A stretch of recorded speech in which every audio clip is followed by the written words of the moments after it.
Hi everyone, আজ আমি বানিয়ে নেব ডালিয়ার উপমা।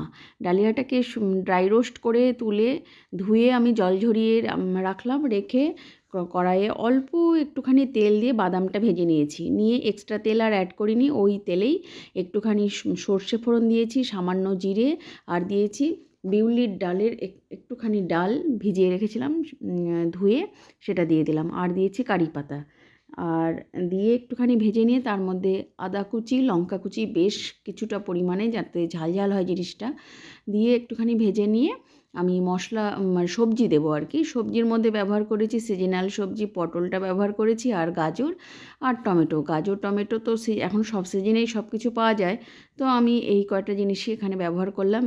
তো এই সবজিগুলো দেবার পর এর মধ্যে দিয়েছি নুন, একটুখানি হলুদ গুঁড়ো, একটুখানি শুকনো লঙ্কার গুঁড়ো, আর দিয়েছি জিরের গুঁড়ো। দিয়ে সবজিটাকে একটুখানি ভেজে নিয়েই আমি উপর থেকে পরিমাণ মতো জল দিয়েছি। দিয়ে আর এদিকে জল ঝরানো অবস্থায় রয়েছে ডালিয়াটা জলটা মানে সবজি সমেত জলটা যখন ফুটে উঠবে তখন ডালিয়াটা দিয়ে দেব।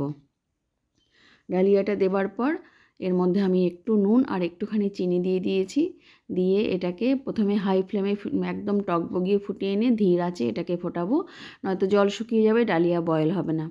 তো এই যে একটুখানি কারি পাতা দিয়ে নিলাম, আরও একটুখানি কারি পাতা লাস্টে দেবো। আর এই একদম শেষ পর্যায়ে চলে এসেছি উপমার ডালিয়ার।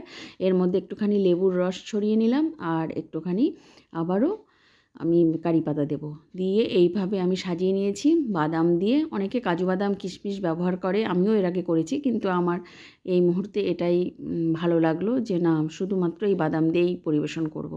এই ছিল আজকের রেসিপি ডালিয়ার উপমা।